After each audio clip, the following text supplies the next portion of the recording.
أعوذ بالله من الشيطان الرجيم. بسم الله الرحمن الرحيم.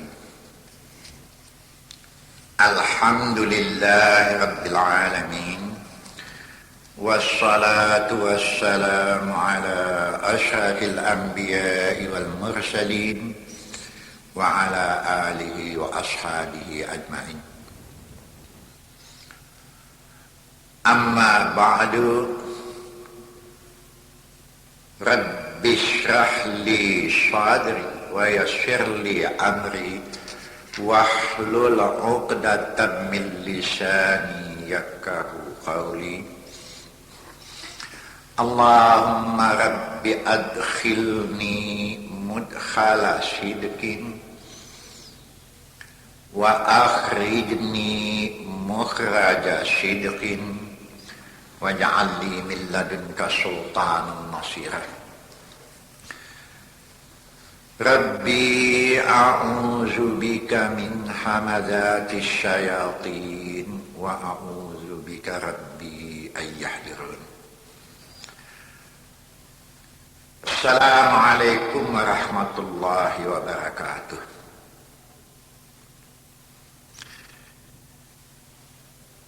Bagi seorang muslim itu kan syahadat merupakan pokok.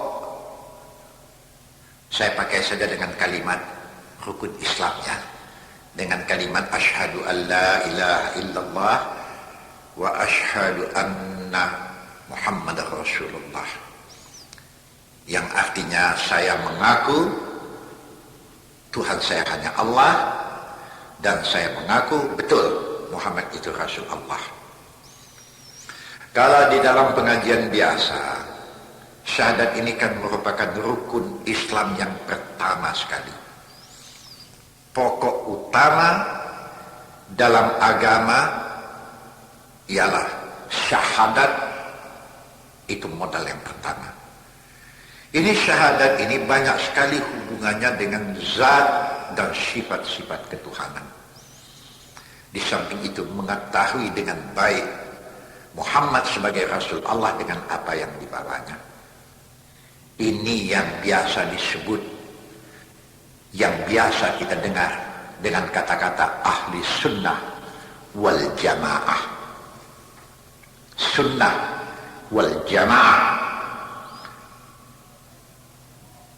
Saya jelaskan lagi bahwa segala sesuatu yang ada tersebut di dalam Al-Quran dan hadis Nabi yang sah, termasuk daripada contoh-contoh daripada perbuatan Nabi, selain daripada yang diucapkannya, kita ikut. Itulah yang dinamakan dengan ahli sunnah wal jamaah. Jadi mempelajari ini masuk kewajibannya, wajib ain ini. Sebab kalau tidaklah hati-hati, jatuh kepada syirik. Kalau sudah sampai syirik, keampunan tidak ada dari Tuhan lagi. Allah Maha Suci ya. Ini akidah. Jangan ada syarikat bagi Allah, dengan pengertian Allah tidak boleh dikalahkan oleh apa saja. Memang ada segolongan daripada umat yang mengatakan, entah dari mana dia dapat paham ini, saya tidak tahu, yang mengatakan malaikat itu anak perempuan Allah. Ini paham sesat. Yang menyerupakan Allah mengatakan Allah punya anak, seperti Uzair dikatakan dengan anak Allah kata orang Yahudi. Isa anak Allah. Barangkali ada yang lain-lainnya, saya tidak tahu ya. Tidak ya. Walam yakul lahu kufuwan ahad. Allah jangan diserupakan dengan siapapun. Bahkan mencintai Allah harus mengatasi segala-galanya. Kalau tidak akan kita jumpai di dalam Al-Quran ayat yang mengatakan wa minan nasi may yattakhidhu min dunillahi andada yuhibbunahum ka hubbillah walladzina amanu asyaddu hubban lillah. Aduh, kadang-kadang kelemahan saya juga ada ini ya. Ini ayat Quran tapi saya tidak ingat di mana ini. Tapi wa minan nasi may yattakhidhu min dunillahi andada, ini pasti merupakan ayat Quran. Cuma saya tidak ingat di ayat mana ini. Ya mudah-mudahan saya teringat nanti. Saya katakan di mana. Tapi sementara saya jelaskan dulu. Yang menjadi kekasih manusia di dunia ini banyak. Menumpahkan kasih kepada pangkat, menumpahkan kasih kepada harta benda dunia, menumpahkan kasih kepada istri, ke suami, menumpahkan kasih kepada anak, cucu, terserah saja. Tapi Allah tidak boleh kalah. Kalau sempat Allah kalah karena menumpahkan kasih kepada selain Dia hingga Allah kalah, saya khawatir manusia ini jatuhnya menjadi syirik. Memastikan syirik saya tidak berani, cuma saya khawatir jatuh menjadi syirik. Itu yang dimaksud oleh ayat tadi ya. Ada sebahagian daripada manusia man yattakhidhu min dunillahi andada, Allah di samping Allah ada lagi yang mengimbanginya. Yuhibbunahum ka hubbillah, memang Allah dicintainya juga, tapi yang lain itu dicintainya juga. Serupa kedudukannya macam mencintai Allah. Tapi walladzina amanu asyaddu hubban lillah, tapi orang yang beriman kasih sayangnya kepada Allah mengatasi segala-galanya. Jadi bukan berarti kita tidak boleh mengasihi yang lain, tapi Allah jangan kalah. Kalau sempat Allah kalah, ini sudah terlanggar ayat walam yakullahu kufuwan ahad. Kufu ya, yang mengimbangi Allah tidak boleh ada. Jadi hati-hatilah. Ya, ini sama sekali banyak kaum muslimin yang sudah tergelincir karena hal-hal yang sebagai ini. Memang ya, banyak orang yang menanyakan kepada saya. Kadang-kadang saya pun kelabaan menjawabnya. Sebab waktu saya menyampaikan bahwa orang yang betul-betul percaya dan kasihnya tertumpah kepada Allah, tidak ada satupun persoalan dunia yang bisa menggoncangkan perasaannya. Tidak ada. Istiqamah ya, padat. Jadi apapun yang mendatang terhadap dirinya, tidak satupun yang menggoncangkan perasaannya. Jadi kalau saya memakai bahasa yang lain, kalau ada manusia yang masih goncang perasaannya karena persoalan dunia yang dihadapinya, ini imannya yang tidak beres, akidahnya yang tidak beres. Orang yang imannya padat, dia tidak goncang dengan semua peristiwa yang mendatang. Inilah yang sukarnya.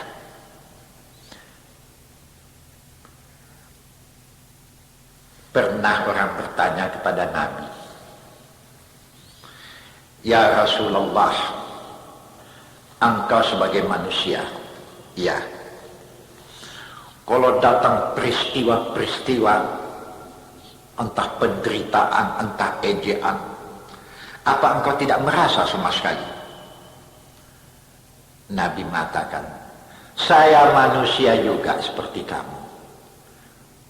Batu yang tidak merasa sama sekali. Merasa, tapi apa yang terasa di dalam hatimu harus dapat kamu atasi. Hingga tidak meledak keluar dan tidak mempengaruhi. Hingga mengakibatkan buruk sangka. Bisa saja mengontrol diri yang macam ini, engkau sudah masuk orang yang beriman dan orang yang takwa, mempunyai akidah yang cukup baik. Tatma'innul qulub.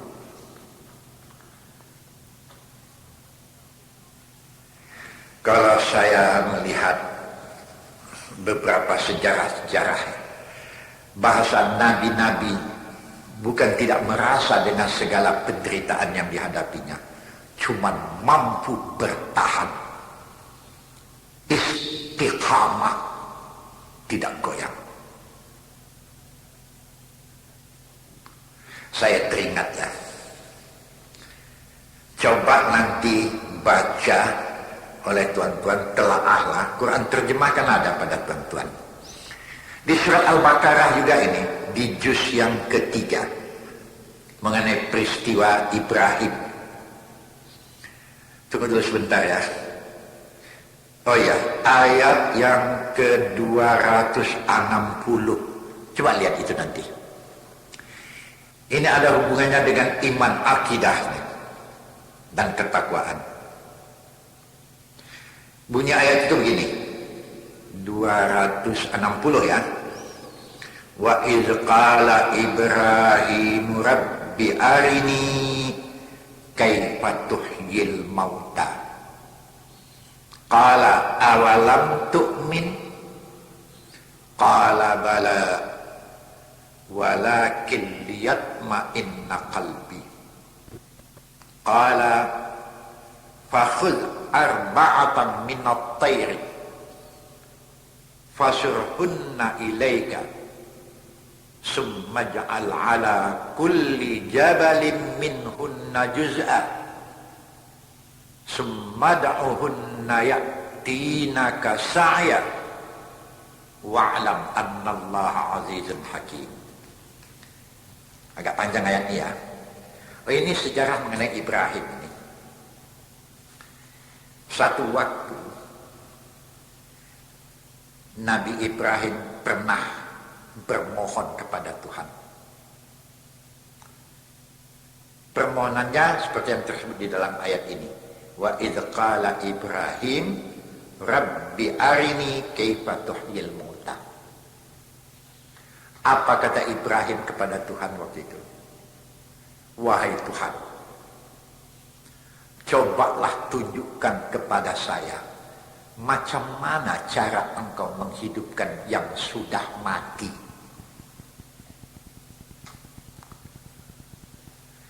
Ini kalau dipandang sepintas lalu dari segi bahasa saja ya, seolah-olah Ibrahim ini tidak beriman kepada Allah atau tidak percaya bahwa Allah mampu menghidupkan yang sudah mati.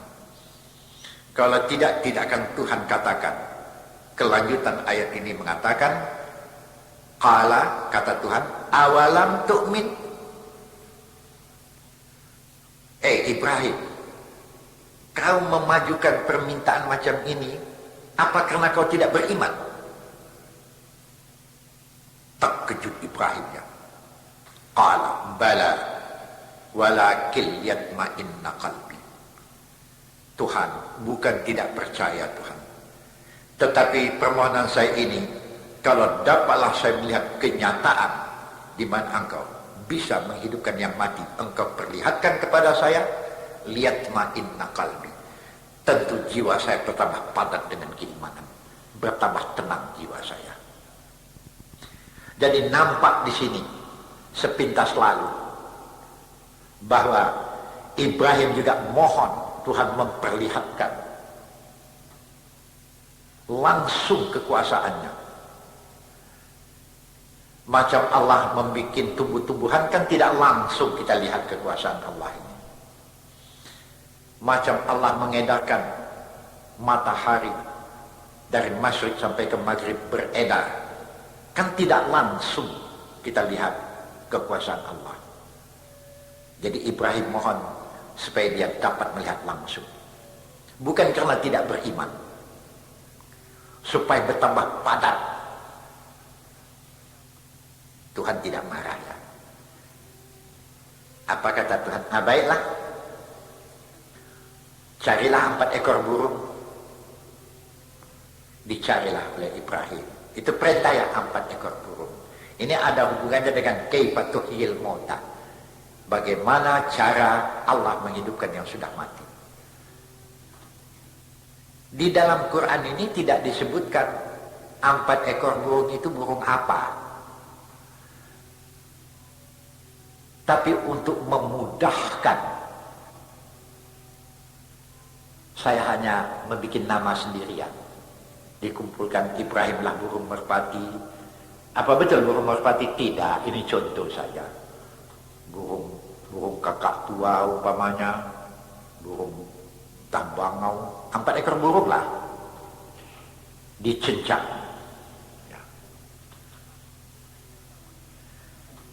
Jadi satu lah ya, lumatlah dengan tulang-tulangnya.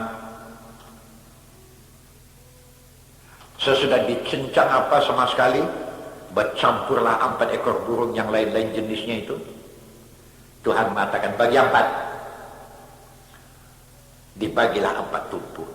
Tentu tiap-tiap tumpuk ini, daging burung ini dengan burung kedua, burung ketiga kan bercampur sudah ini. Tentu daging yang satu ada di tempat ini, ada juga di tempat ini. Tulangnya pun begitu, bulunya pun begitu. Orang dicincang habis. Hatinya pun begitu, perutnya pun begitu. Bercampur dibagi 4. Summa ja'al ala kulli jabalin minhunna juz'a. Nah, taruhkan satu tumpuk ke gunung sana, taruhkan satu tumpuk ke bukit yang sebelah sana, taruhkan setumpuk yang di sana, taruhkan setumpuk lagi ke sebelah sana. Ini perintah Allah ya. Itu yang dimaksud dengan summa ja'al ala kulli jabalin minhunna juz'a.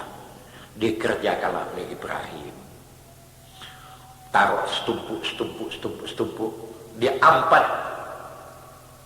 bukit, begitulah kira-kira ya. Kembalilah Ibrahim ke tempat. Apa kata Tuhan? Ibrahim,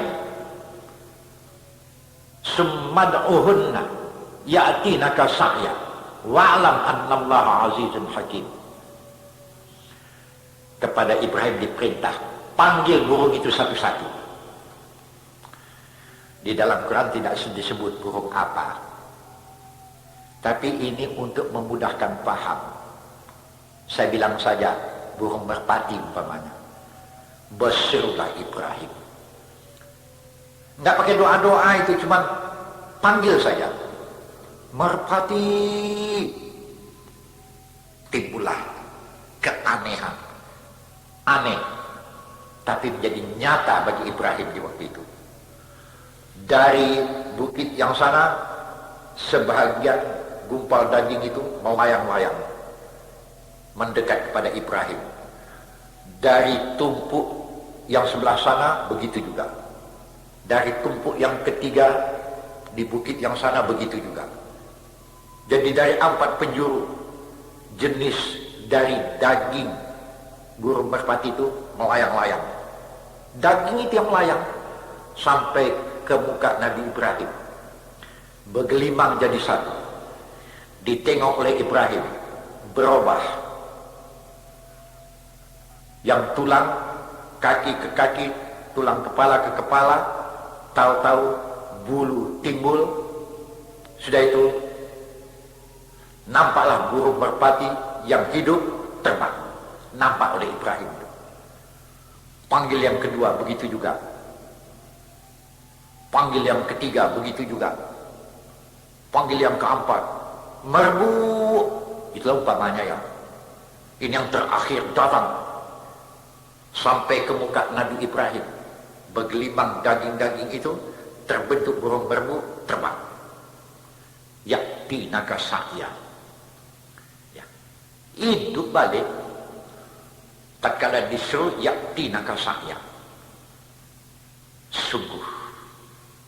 Ketahuilah Allah itu maha agung. Hakim, maha bijaksana, maha mengatur, maha segala. Habis sekarang. Di dalam sejarah kisah Nabi Ibrahim, kelanjutan dari ini saya baca. Di dalam Quran kelanjutan macam itu tidak ada. Ini di kisah yang lain. Waktu Ibrahim sudah melihat keadaan yang macam itu, tahulah Ibrahim bagaimana cara Allah menghidupkan yang sudah mati. Tapi di dalam sejarah itu dikatakan Ibrahim tidak merasa puas. Ibrahim tidak merasa puas karena tidak dilihatnya tangan Allah bekerja. Ini Ibrahim. Jadi Allah hanya menunjukkan kekuasaannya saja. Sebab itu maka Nabi pernah mengatakan, jangan engkau pikirkan zat Allah. Sebab kalau engkau pikirkan zat Allah, tidak akan mampu otak kau memikirkannya. Tapi coba bawa berpikir dengan apa yang diciptakan oleh Allah, agar imanmu bertambah padat. Iyalah pula. Ini yang bisa kita atasi. Lebih daripada itu tak mungkin lagi. Kalau untuk melihat wajah Allah langsung, itu di surganya itu. Kan sudah pernah juga saya sampaikan. Bahasa kita pasti melihat wajah Allah tapi di surga. Ini sudah pernah saya sampaikan ini. Barangkali masih ingat bapak-bapak, ibu-ibu dengan apa yang saya ceramahkan pada waktu yang sudah. Tatkala sahabat menanyakan kepada Nabi, kalau kami menanyakan ini ya Rasulullah, jangan kami dianggap orang yang engkar tidak percaya, tapi untuk menambah keimanan kami. Serupa juga dengan Ibrahim. Tatkala dia meminta bagaimana cara Allah menghidupkan yang mati, Allah mengatakan, awalam tu'min? Apa kamu tidak beriman? Bukan Tuhan. Bala, betul kami beriman. Tapi untuk menambah padat di dalam hati keimanan saya. Demikian juga sebagian daripada sahabat Nabi, waktu menanyakan sesuatu kepada Nabi, tentang apakah kami akan melihat wajah Tuhan. Tapi ya Rasulullah, jangan katakan kami tidak beriman. Nabi langsung menjawab, tak usah ragu kalian lagi. Sebagaimana jelasnya kalian melihat terbit matahari di siang hari, waktu pagi, begitu jelasnya kalian melihat wajah Tuhanmu nanti di surga. Seperti juga jelasnya kamu melihat bulan penuh 14 hari. Lailatul Budur ya. Begitu jelasnya melihat wajah Tuhan. Tapi tidak di dunia, di surga. Ya Allah. Kalau orang yakinlah dengan apa yang dikatakan oleh Allah di dalam Quran, yang disampaikan oleh nabi-nabi, bahasa masa bertemu dengan Allah pasti terjadi. Wa may yarju liqa'a rabbih fatamannawul mauta in kuntum shadiqin. Mati adalah hal yang diingini oleh seorang mukmin, bukan berarti boleh minta mati, bunuh diri, bukan itu artinya. Kadang-kadang kami pendakwah ini pun kelabaan juga ya, entah bahasa apa yang kamu mau pakai. Bagi orang yang beriman, mati itu adalah satu nikmat yang akan diperolehnya lebih besar daripada nikmat dunia. Bunuh diri tidak boleh. Inilah salah satu daripada akidah seorang mukmin. Tidak ada merasa cemas. La khaufun alaihim wa la hum yahzanun. Ayat ini di mana-mana banyak kita jumpai ya. Rasa takut menghadapi persoalan dunia, rasa goyang sama sekali tidak ada. Tapi ialah, buktikanlah di antara ayat yang mengatakan wala khaufun alaihim wala hum yahzanun, di surat Baqarah juga kita jumpai. Ya, di ayat yang keberapa ini? 277 ya. Ya, 277. Di antaranya itu di situ dikatakan innalladzina amanu wa 'amilus salihati wa aqamus salata wa atuz zakata lahum ajruhum 'inda rabbihim wala khaufun 'alaihim wala hum yahzanun. Mereka yang beriman, innalladzina amanu, bahwasanya mereka orang yang beriman, wa amilus salihat, dapat dibuktikannya amalnya itu, imannya itu dengan amilus salihat, amal salih. Di antara pembuktian itu wa aqamus salah, dia dirikan salat. Di antaranya lagi wa atuz zakah, dia keluarkan zakat. Lahum ajruhum 'inda rabbihim, mereka akan mendapat ganjaran di sisi Tuhan mereka. Ganjaran, ajrun, pembalasan yang baik, pahala, nikmat. Dan di dunia adalah ketenangan jiwa.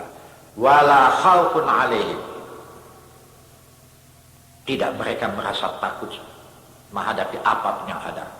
Wala hum yahzanun, dan mereka juga tidak merasa yahzanun. Yahzanun, duka cita, ya, gelisah, itulah yang payah ya. Itu salah satu pembuktian. Kadang-kadang saya pun waktu ditanyakan orang, bagaimana lah Ustadz ya supaya rasa khawatir hidup di dunia, rasa takut di dunia hilang sama sekali di hati. Aduh, saya pun kadang-kadang cuma pengalaman saya, obat hatimu syifa'un lima fis sudur, baca Quran selalu. Membaca Quran ini masuk ibadat ini. Di samping selain daripada sembahyang ya 5 waktu, tahajud di tengah malam. Kalau tidak Tuhan katakan di surat Bani Israel, wa minal laili fatahajjat bi nafilatan laka asa ayyab'asaka rabbuka maqaman mahmuda. Di samping sembahyang yang 5 waktu, coba tahajud di tengah malam. Maqaman mahmuda, kamu akan ditempatkan Allah pada tempat yang mahmuda, terpuji, terhormat. Belum di akhirat, di dunia lagi akan ditempatkan Allah pada tempat terhormat. Di antara tempat terhormat itu adalah jiwa yang tidak gelisah. Tapi ya selalulah ingat kepada Tuhan pula. Maghfirah, selain itu keampunan akan engkau peroleh. Tuhan tidak zalim ya.